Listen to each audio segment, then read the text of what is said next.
I think it's funny. I was actually like, working on a script for it, and it was. I mean, I think it does this great evolution of reality TV of like they really understand how to make your audience feel like they're co-producing.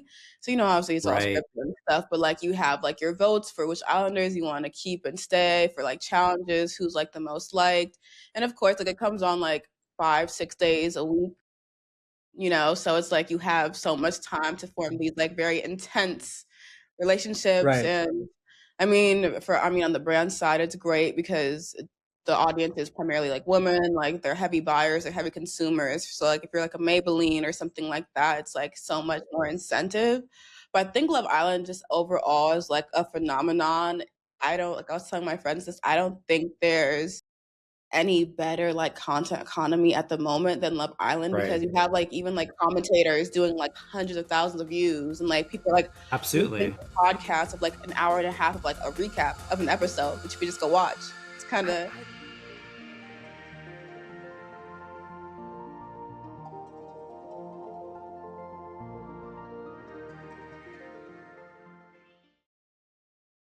Hip replacement, episode number 63. Kyle, I am very jealous of our guest, Georgia Addo, today because she is in the land of real American air conditioning.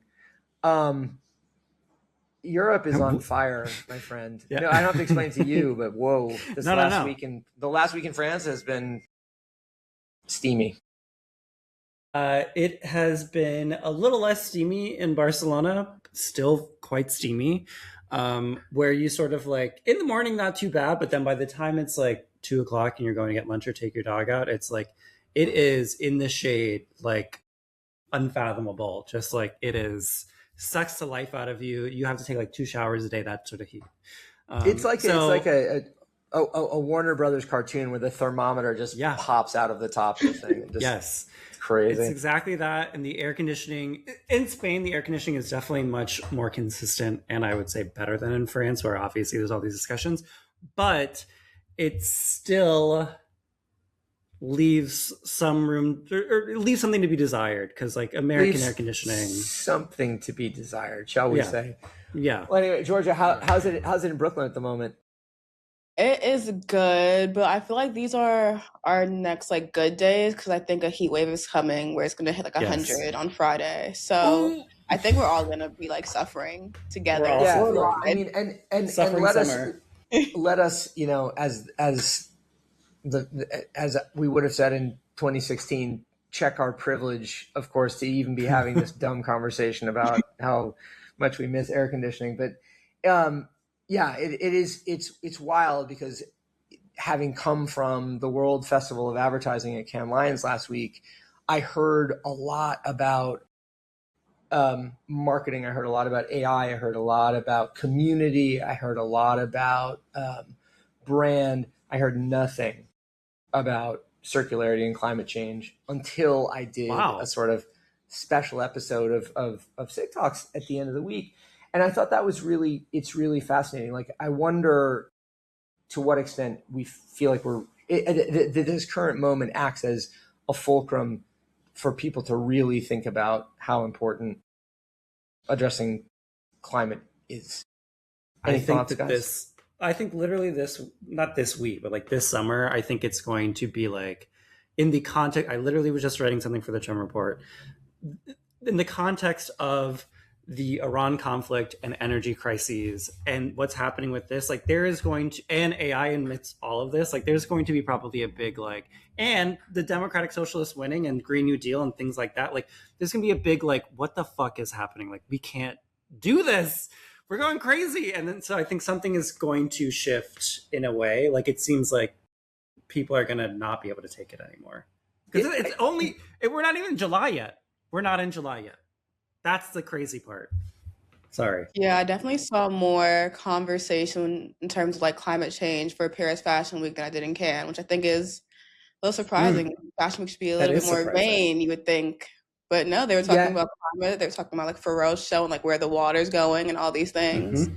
Well, I will say, Georgia, so I went from Cannes, where it was merely hot, to Paris, where it was to use Kyle's word, unfathomable. And it doesn't surprise me that it became a conversation at a fashion week, because it was true. I mean, it was truly probably 10 degrees Fahrenheit hotter in Paris than it was in Cannes. And it was maybe the hottest I've ever been in my whole life. It was really crazy. When I pulled in to Paris, I was going to a meeting in the 10th, and there were kids swimming in the canal, Yeah. which, for those who are familiar, is not a clean body of water by any stretch of the imagination. These kids like literally putting themselves at risk to A, have a little fun, but then B, to cool off. It was wild. Well, Kyle, Georgia, you know Georgia from TikTok primarily, but she's a strategist. Yes. Based just down the road from me in Fort Greene in Brooklyn. I mean, give us a little bit of an intro, please, and then I'd love you to chime in, Georgia. Absolutely. So yes, I was first introduced to your work, Georgia, from your TikTok, which is incredible. She's at Please Don't Make Me Focus, and does a lot of a lot of things that I think, we're talking about. Highly culture. relatable name, by the way. Highly relatable. A lot of, do a lot of work where you're sort of untangling cultural items, or doing a lot of thought that, Ben and I do in our own respective platforms. And then also, you've had I feel you do a really good recap of sort of the things you're paying attention to as someone working as a working creative, and as someone who is, in these spaces, which do quite well. And I find them always very interesting. It's always something like, oh, I didn't know about this. You come across my time, and every so often I'm always happy to see you. And I'm even happier that you are joining us today. So welcome and thank you. Thank you so much for having me. Yeah, super excited to be here and just talk more. I mean, yeah, I feel like that usually is how most people find me. I just randomly appear in their timeline. They're like, oh, or it happens every so often. Maybe I should be a little bit more consistent, but I think it's fun. You see me pop in, pop out, we chat, Absolutely. and then we go.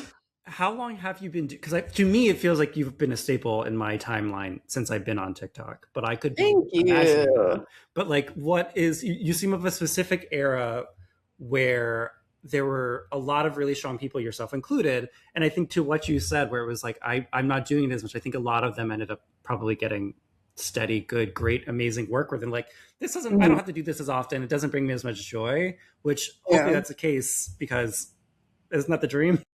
Yeah, no, literally. I have only been posting for, next month will be a year, I think, but I was definitely a lot more consistent. Yeah, in the beginning, I took a little few month break in the fall/winter, because I've been freelancing and stuff, so I'm not always posting content. But yeah, it's only been about a year. Funny enough, the thing that I think got me on a lot of people's For You pages was a Love Island video about how that was kind of affecting pop culture, and then we kind of started going from there. Can I tell you? I'll offer you this. I have gotten no less than 15 notifications from Peacock that a new device has signed into my Peacock account in the last 4 or 5 days since my daughter's been here in Spain, because she keeps trying to watch Love Island and not being able to. Oh man! And bless her, she keeps going. I don't know whether she's downloading VPNs or what she's doing. But Georgia, tell her to go on a VPN. She should be able to make it. Yeah, maybe. Georgia, I look.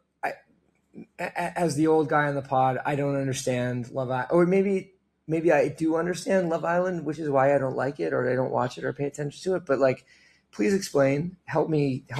Bring me closer.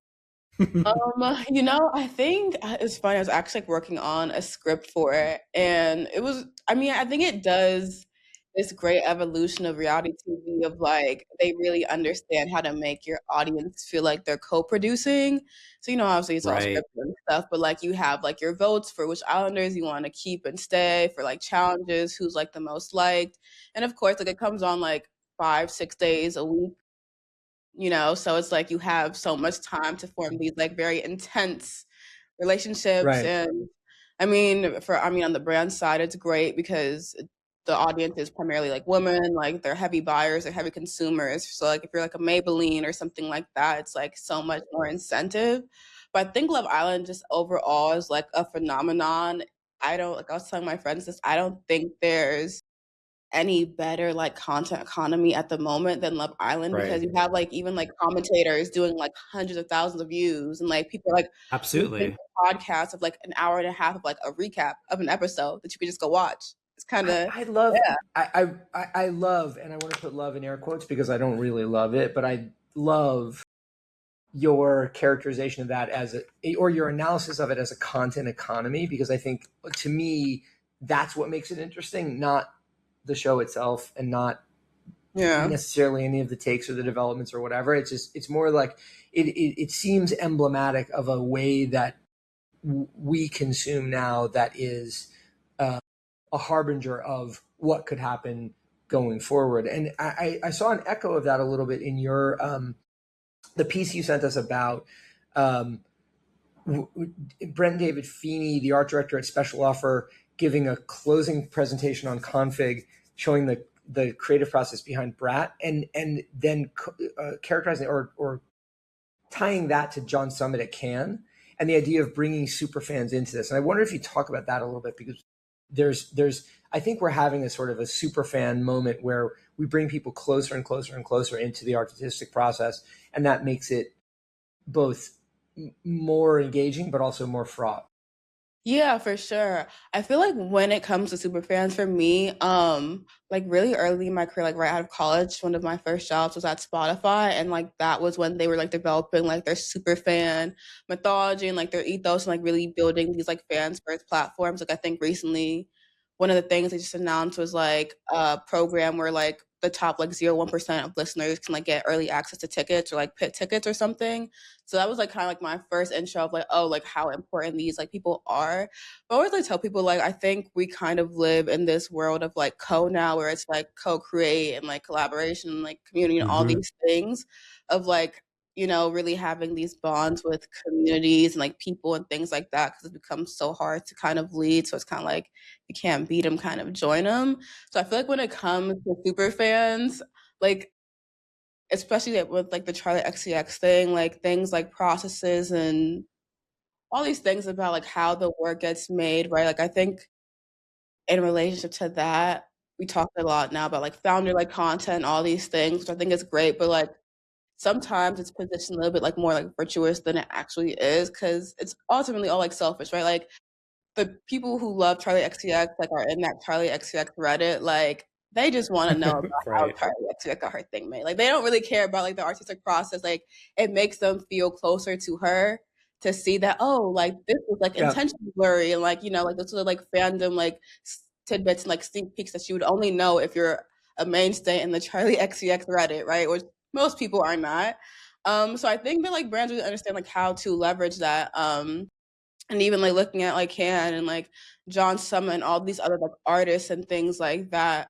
I was actually like reading a piece by Adam Mashiani. It was actually titled like "Stop Eating Lady Gaga's Oreos," about this idea of like selling out and like how artists have, like brand deals and partnerships and things like that, and how like it used to be like looked down upon, but now it's like the thing to do. Where it's like, why wouldn't John Summit be at Can? Like, why wouldn't we get John Right. Summit fans interested in what he's doing at Can? well, this was the big discussion, Kyle, about Can generally that I kept having over and over again, which was, you know, has it? There was Matt Bellany's very salty uh, uh, quote about how um, Can was the ultimate soulless corporate boondoggle because everybody there, you know, was a chubby middle manager, as opposed to the stars who go to the other Can and are, you know, look great. And it was just like, okay, bro, like, I mean, why are you mad kind of vibe. But it did raise the question, you know, has that world, has the world that we maybe live a little closer to in terms of advertising and marketing become then the coalface for cultural expression and entertainment? Um, and I wonder to what extent it feels like that resonates out to anybody beyond the little bubble that I live in or that we live in. Well, the thing from the outside in, there were a few things in Georgia. Please, if you have any thoughts on this, weigh in, because I was not there. I assume you weren't there either. And from Mhm. the outside looking in, like it seemed like there was definitely a lot more celebrity presence than usual. And perhaps that exacerbated the brand presence. And that, to me, is a signal of just like making this look more so, whether this is true or not doesn't matter, that it is a sort of exclusive thing for people to have access to celebrities in a way. Like, for example, earlier this year, I went to a meeting I met up with Matt Feniger, who was a previous guest who worked at UTA, and we met at this cafe by UTA where people who knew what UTA is, like kids, they went there and they were hanging out so they could see like Hailey Bieber. She was not there, by the way, but they were there for the buzz. And that sort of like is the vibe that Cannes this year gave, which is like not too unsurprising given what Cannes at large is. The other thing that sort of speaks to, which I think is really interesting, is this sort of feeling that the marketers and like the creators, let's say too, but more so technically the marketers, the people who are in these spaces, they are in ways like, whether I agree with this or think it's true doesn't matter, but they are in ways what Hollywood used to be in a way. Like they are more the content machine, the entertainment machine. That whole idea of like, oh, good marketing, or like give that marketing person a raise. Like they are making the content online in a lot of ways. And that seems to be directly in dialogue now in a way that it hasn't been before. Georgia, I wonder, does your regular audience, and when I say regular, I mean just people who aren't necessarily in the industry or in the business, does your regular audience, do you think, look at all of the stuff from Cannes or from Config or from any of these sort of industry events and go, oh, I want to be there, I see myself there, that's my next goal? Or again, is it just sort of like us reflecting through the echo chamber as if consumers give a shit about us, and in fact that's pretty, what they care about is what they care about, and it's not us? I think it is this very interesting thing because a lot more people, I've realized, even outside of marketing, were very interested in Cannes this year. But I think it was also because of this big creator blitz of, you saw all these like mega creators from like DBA and WME like coming out and like literally saying like, I've never been to Cannes before, this is my first time here, I'm inspired, I'm this, I'm that. I think like as those like lines kind of start to blur, where it's like, well, if I'm like a young person, I want to be a creator, like that looks aspirational to me. It's like, well, of course, like I want to know what like DBA is, and like I care about these conferences. Like, oh, like Alex Earl's at like Harvard Business School speaking. Like I want to be at Harvard Business School speaking. So I do think people like actually care a lot more in a very interesting way. And I think about like kind of like the businesses of like all these things, because you are seeing like these kind of like very influential people, especially in the creator economy, like come out and be like, I'm like an entire business, I'm this, I'm that, I'm like a podcaster, like in all these other aspects, to where like they are more interested on that side, which is, and it's like a status symbol now of like, I don't even think a lot of people like know that they were like actual like awards. Like they just know that their favorite person is on a panel. It doesn't matter anymore. Yeah. Right. There was kind of Rachel Carton's point, Kyle, about the most interesting thing at Cannes is in the basement of the Palais, aka the actual Creativity Awards, not the panel with Paris Hilton, or not the party or the dinner in the villa, or whatever the case is. Well, the thing about all of this that's really interesting, and I know, Georgia, you've made some videos on this, and I'm sure we have all spoken about this and made our own sort of respective things on it, is like the Cannes becoming like that whole like, come with me to Cannes, it's my first time thing, and like making it a content site and this aspirational convention in the way that, let's say, VidCon and Comic-Con was over a decade ago. That seems to be taking place now, and sort of like positioning these expert conferences as that in a way, so you can get access, you can whatever, whether that is true or not. The same with like, Vogue Fashion School, quote unquote, trending on TikTok for myriad reasons right now. But this crashes into like, that is a unique play to just like make this a temporary Disneyland, which is what conventions did over a decade ago, which is colliding with the thing that you talked about, I know before, is like this like pseudo intellectualism where everybody thinking that they're so smart and trying to flex their intellect. And this is like, in the age of people being smarter or dumber at the same time, we don't know what's actually true, but like we all feel it in a way, especially with AI. it's unsurprising to me that these industry quote unquote conferences are filling in a void of what TED Talks used to sort of occupy. Yeah. That it's becoming this sort of like, networky, which we know why, because of the economy, brains, creativity, like all this celebrity all coming together to be like, well, if I'm going to go anywhere, it's going to be to this sort of like work vacation, which that sounds miserable, but I'm sure that's why people are doing it and why they are rearranging the lights to frame it this way. Yeah. So, all right. Well, Georgia, you didn't. I take it you weren't at Cannes because I didn't see it. I was not. I was an observer. I was just an observer. I was a consumer. I'm being facetious, of course. But did you then instead get to Coney Island to see, speaking of AI, the Polaroid billboards about how you should go swimming in the Atlantic before all the data centers drink up the water? I did not. I honestly, I should have, because I saw that and I was feeling inspired, kind of. I was like, oh, like good point. Like kind of uncomfortable, but I guess good. I guess it's something. I guess it's a start.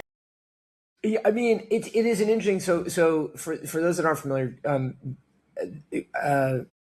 Georgia sent us a link to a Business Insider piece about Polaroid having installed a billboard at Coney Island, Brooklyn's Coney Island beach, saying, go out and jump in the water before the data centers drink it all up.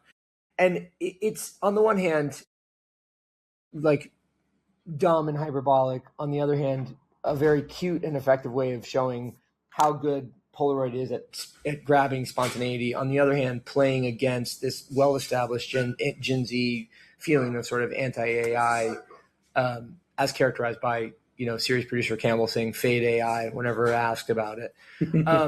But what I wondered, Georgia, was that as you think about that from a communications or a marketing standpoint, the facts, I think, are pretty well established to be unclear, though data centers doubtlessly use a lot of water, whether they're using it from the ocean and whether that doesn't go back into the ocean in some kind of way is debatable. But do you think is this like using anti-AI as a sentiment in marketing?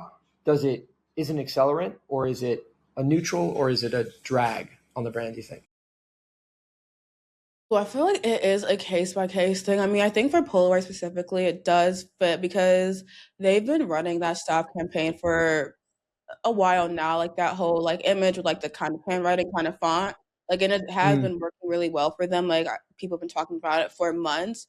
So I think for them, like they've kind of found this thing that worked. Like it kind of reminds me of, like Oatly, and like when they had like their like kind of like copy and like all those kind of like billboards. Like it seems like Polaroid now has their version of that, which I mean is great for them. And I think while I did see like some negative sentiment of like this isn't like a joke, I think that it is really hard to address something like AI when like there is like negative sentiment, but you're also a brand that you can obviously like monetize off of that sentiment. So you don't want it to come off like a little bit like inauthentic or like a kind of cynical, like, yeah. Yeah. So I definitely understand. I think for them, it'll probably end up, from what I've seen from the reception overall, it kind of is like this positive and like this accelerant. Because I mean, couple that up with like the whole like going analog thing, like it's kind of like it was right there. It's not hard to believe or hard to see why they chose to take that route. It just depends, I think, on as like more information like comes out, like as more data comes out, and as it gets like more serious, it's like, oh, like now, like what do you do when it's actually like more people are like aware? So like, a lot of people aren't actually aware of like how much water, what water, any of these things, like how complex the issues are. It's just like this takes up like it's bad for the environment, Yeah, I mean, it'd be very different if Polaroid was like rolling, like Adobe, if they were rolling out like these like major AI tools, which I don't think that they are. I could be wrong. And if they are, they're definitely not taking up as much space. So like they're able to be sort of like AI neutral and then get away with this because people don't know about it or care. Yeah. Well, I guess it's an interesting thing, Kyle, because it runs a direct parallel to the story that you sent us about how people who mention AI in their dating profiles are getting negged, and how you need to take all that sort of mention out of your dating profiles. I guess I just wonder to what extent it becomes like my and Georgia, Kyle has heard me say this ad infinitum, so let me just explain it to you rather than having to make him listen to it again. But my basic belief on all of these things is that AI recedes to a level of utility where it is a layer of technology that powers everything, but also doesn't sit on top of the stack and do very much when it comes to the output of like human output or even mechanical output. The question then becomes, is all of the anti-AI sentiment right now a flash in the pan, or does it feel, or is it more durable than that? And does it take us to a place where we insist on it being pushed below the surface the way that it's, these dating profiles want to have it pushed below the surface? Yeah, I think it's like honestly very interesting because it does feel like it is this durable thing. I think when it comes to just overall sentiment, like, I think there is this very large paradox, people who like use it and people that like admit to using it. Like, I think Substack is like a great example of it, of like, it's very noticeable when people do use it and like when like the writing and the formatting, all of these things. But most people would never admit to using it because it does seem like you don't have the capability to like write 500 Right. words, like write this, write the essay or things like that. So I think like the embarrassment from it is such like a huge part of like why it's going to continue to be pushed down. Because it's kind of like this, like why. I think especially like being in Gen Z, like I don't know many people who would say outwardly that they support it. And I think even people who I've seen like online, like these large creators that do come out and support it, and like I use AI to make me like smarter or hotter or any of these things, it's because they usually also like right after that announce like a brand deal for it, or like they invested in a company for it. Who please tell me nobody is saying I use AI to make me hotter. No, it is a thing. 100%. They're growing up Absolutely. with AI. Yes, it is the whole economy, Ben. Damn, it's like it's just yeah. I gotta tell you, it's really nice to be old sometimes. Jesus, that's grim. I mean, I do think, Georgia, you're right that it is a durable thing, but I think something that I think obviously it's swelling from the ground up, meaning like younger people, or at least Gen Z up, and I think millennials largely share the same thing. But I also think that it ultimately, what that's getting at more than perhaps age is class, because I think that really is a part of it as well, because like this, clearly we know that this relates to the economy and to being able to get a job or not, but also the people who are able to, one, keep a job, and number two, are espousing it, are people who are not like living in precarious ways and of precarious means. Like they are people who are pretty cushy circumstances, and that really like butts heads with the working class creative, someone who's starting their career, people who are of, what would have normally been fine jobs where it's sort of the mind, be it in advertising or a professor or whatever. And I think that the until those sorts of issues are solved, like this thing will remain. And look, in an alternate universe, we wouldn't be talking about this because they would have done it very quietly, and the data center story would have popped up once or twice a year. And we would have gone like, oh, how sad that local community had that happen. And it would disappear because we don't know about it. Because exactly that thing that you said, Ben, about becoming normalized. If they did that backwards instead of doing it consumer facing first, that would be the reality and no one would give a shit. But because they did the opposite, everybody knows you're the villain. And now they're not going to stop until the villain is dead. That is a good point. One thing, speaking of sort of class consciousness, that I wanted to dig into a little bit. So Kyle, it was a story that you shared, but when I come back next week, one of the first things that I do is take my daughter up to her summer job, which is in Watch Hill, Rhode Island, looking after some the children of a family friend up there. And one of the ways that we sold her into going to Watch Hill to do this is that Taylor Swift has a house there, like famously has a house there. But now we've learned that Taylor's not going to be there because she's getting married at Madison Square Garden.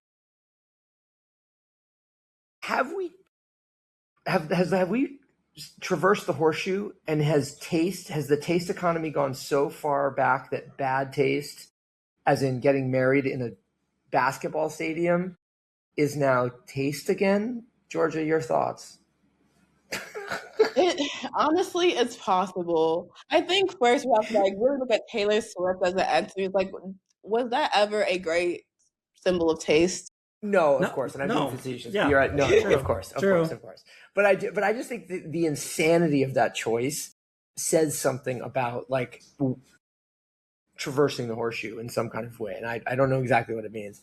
Yeah, I mean, I feel like that is such like a spectacle, like the closing down of like blocks near MSG, especially like July 4th weekend. Like, Mm-hmm.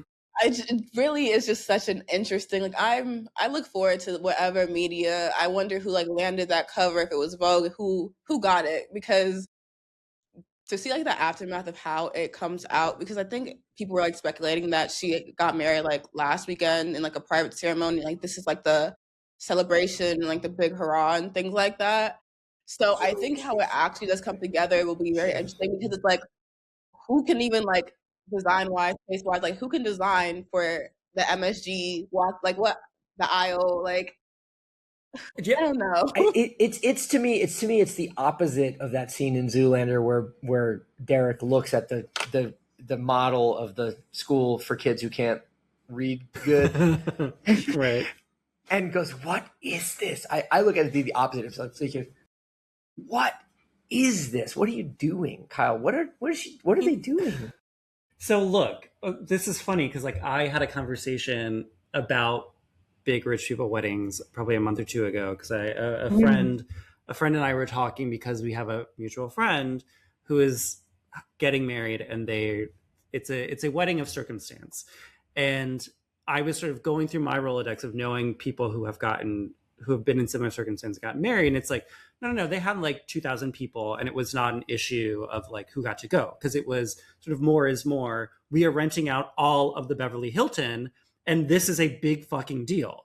And like renting out the Beverly Hilton is pretty extravagant and pretty, ball or whatever, but that is very, very different than the scale and sort of like performed class of this wedding, because like it's sort of like, and I think Georgie, you mentioned something about this, like it's trying to toe a lot of lines, and it's creating a trap for a lot of people of like, it's designed to be the height of like sophistication, class, wealth, but it is at MSG. It's going to be, there's no way it's going to be like elevated and refined. It's going to be tacky. It's going to be like so populist and embarrassing. And like it's designed, technically it's a wedding, so it should be private.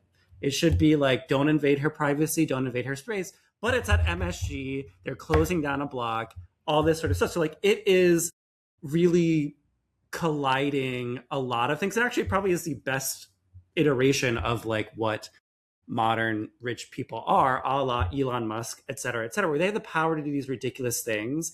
And then people come to defend them because they're, oh, well, she's just a girl from Pennsylvania. She wanted to get married. But it's like, yeah, I mean, I guess this is my question, Georgia, and maybe you're closer. I mean, but the two of you are definitely closer to it than I am. But like, who defends this? Is there anybody who's Swifties. saying, oh yeah, Swifties? Yeah, the business of weddings in general, I think, is something I pay a lot more attention to, because like even like I think within like media, like Vogue is a very forefront with like the fact that weddings like have kind of saved the business. Like that is really like why Chloe Mel got her job, is because she really put weddings at the forefront. So I feel like when I like look at Taylor Swift and her wedding, I mean, I know like obviously, Taylor Swift's very known for like selling like 12 album variations. Like it, she's a business before anything else.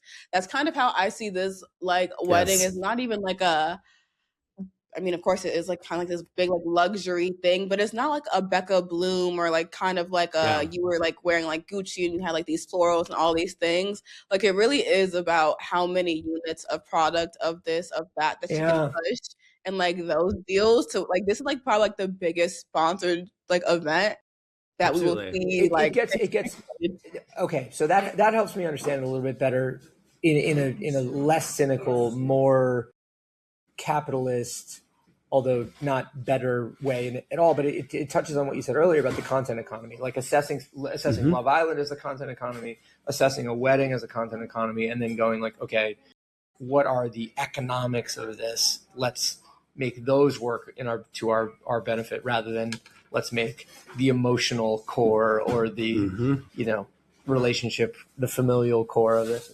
And look, there's going to be, like, exactly to your point, Georgia, like, I don't know what they are, but there will be things. Like, will there be, say, like, Taylor and Travis Forever shirts? Maybe. Is she going to sell them? I don't know. But, like, there 100% is going to probably be, like we could place Polymarket or not bets on this. Is like, she's probably going to wear, like, Ralph Lauren, and the dress is going to be sold, and, like, she will get a cut of it. Like, as if it's on her Shop My account, like, that sort of thing.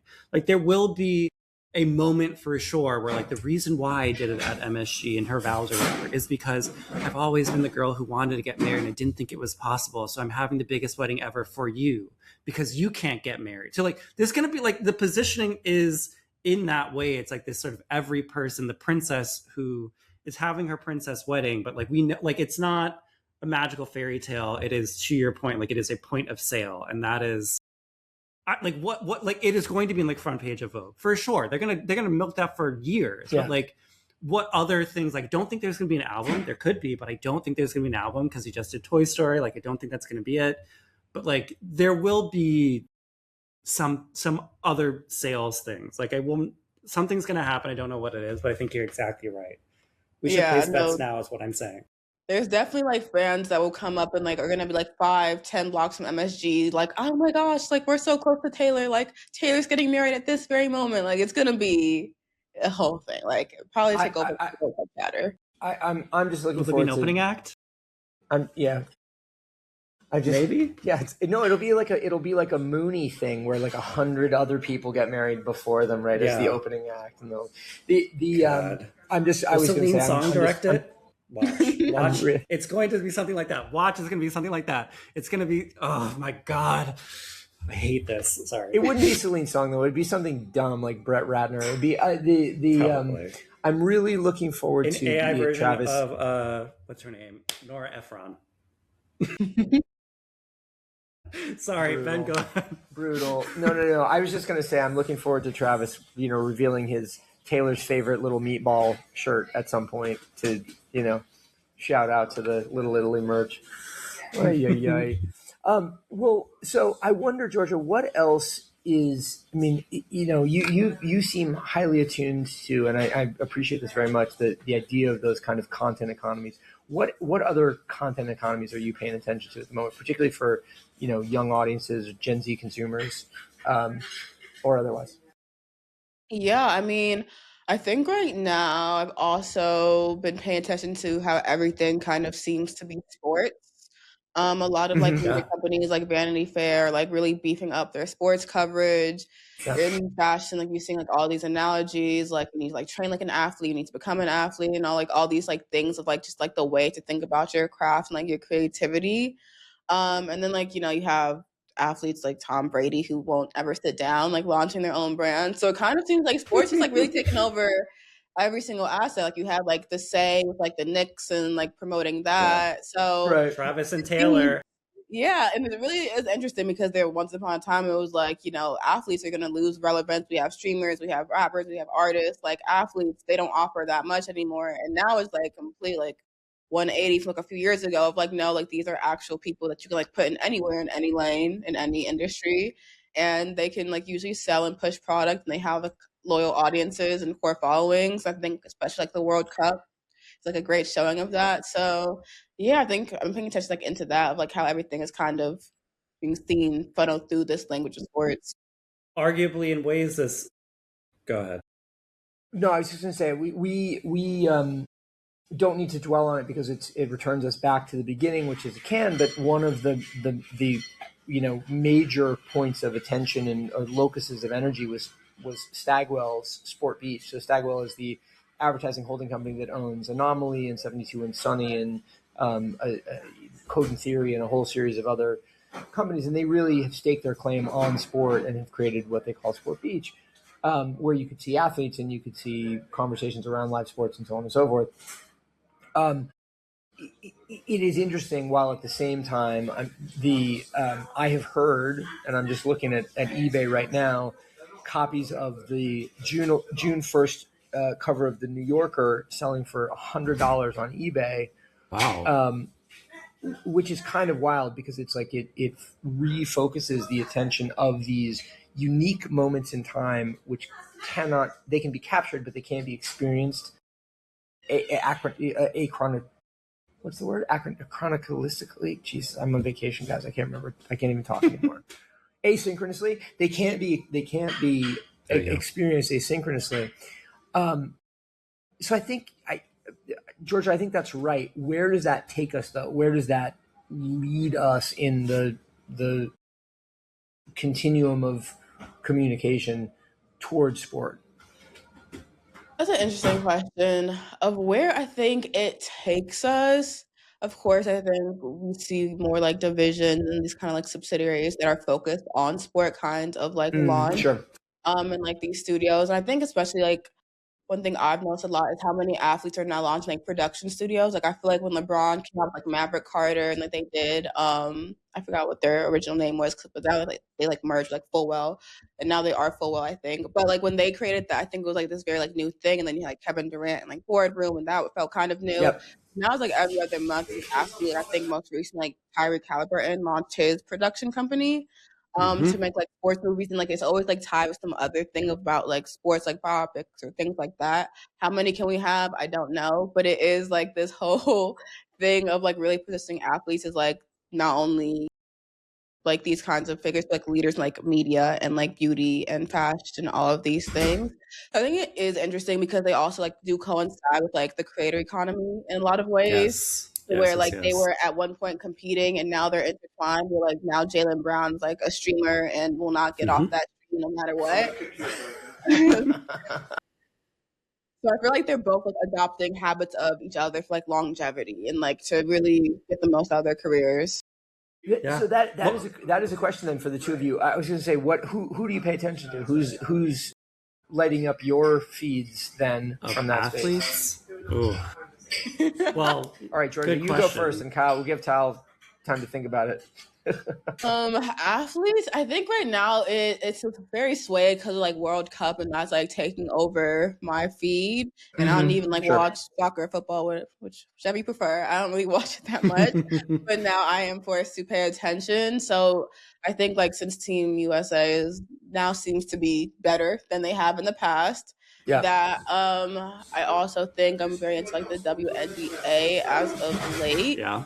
And then I mean basketball is kind of over. Knicks had like I've moved on from that, but still we're still getting a bunch of news, and it's gonna keep coming within like the next month or so.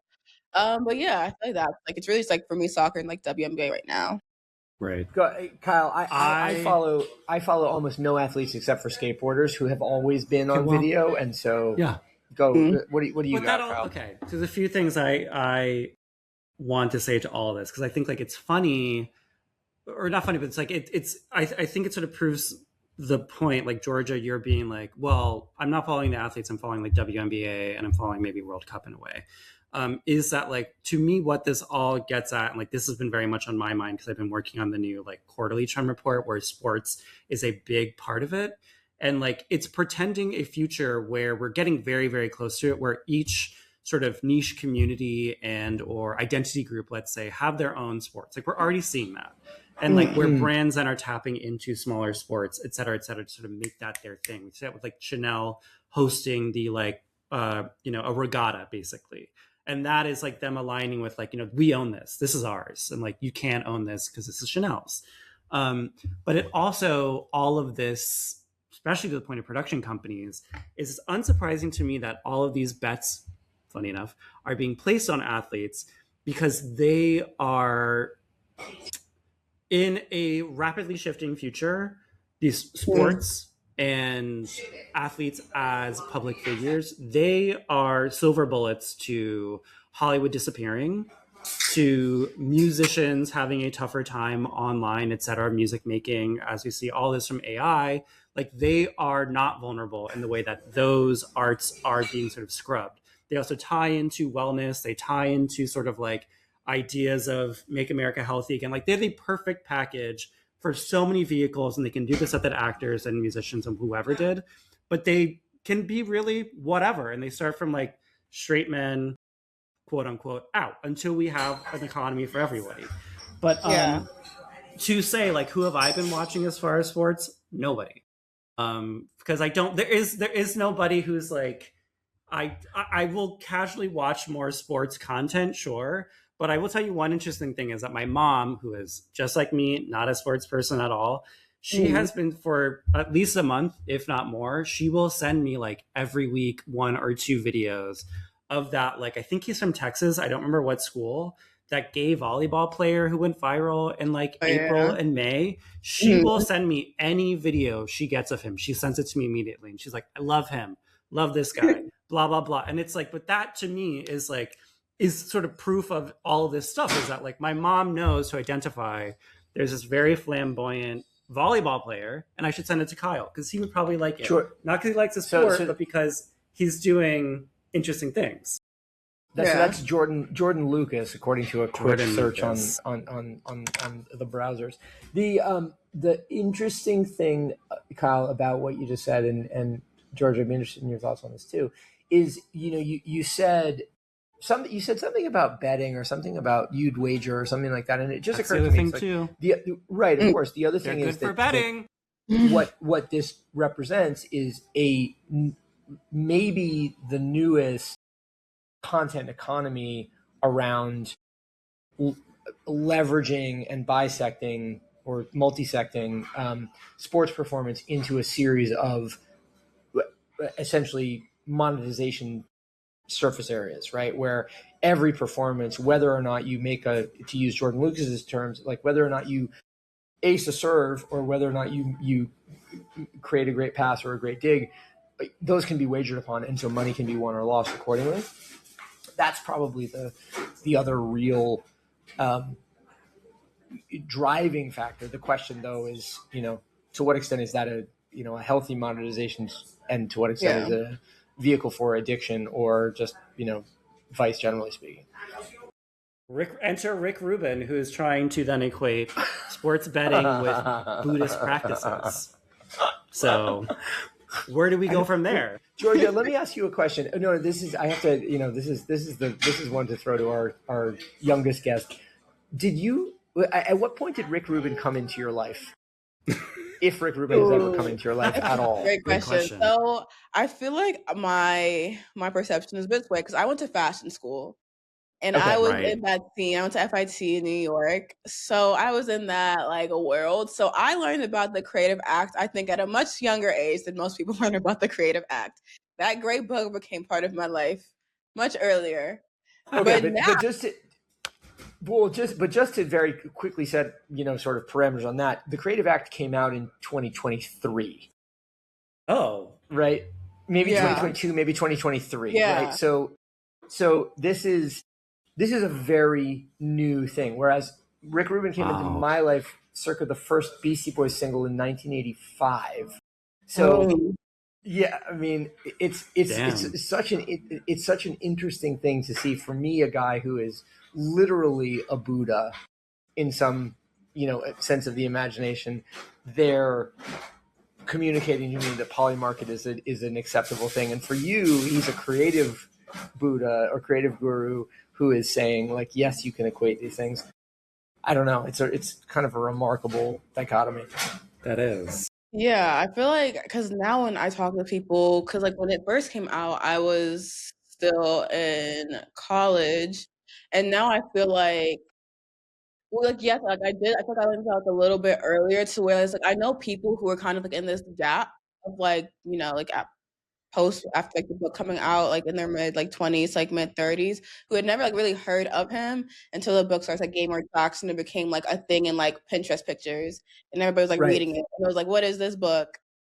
And then like and that progressed. So I even like the polymarket thing, I was like, oh, this is so interesting. It's like my relationship to him is like so different to where I don't feel as tied, but like I know that people have like these errors and like these marks of like when like Travis Scott was like going to his house in like ashwagandha or something, and like things like that, and like those kinds of stories, to where like that is like their recruitment knowledge, and to me, it's like I just Right. have like this great book, so I'm like, oh okay, like oh.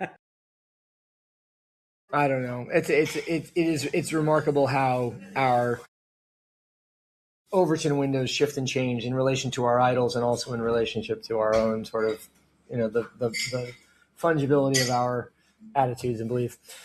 I am really quickly so surprised that book came out in 2023. If you would have told me 2013 or 2018, I would have been like, yeah, that book has always been there. No, 2023. That's crazy. That seems like a decade ago. 2023. Yeah, it felt like it was so much earlier. Oh my gosh, I can't believe it's only 2023. Yeah, what's happening? Are we okay? I mean, are we okay? Well, he was working on it for 8 years, but that was before we knew about it. Before it had quote unquote iconic cover. Anyway, sorry. Exactly. Well, so Georgia, it's been such a pleasure to talk to you. Where do the kids find you now that they've discovered you, or now that they've discovered us through you? I'm back again. Yeah.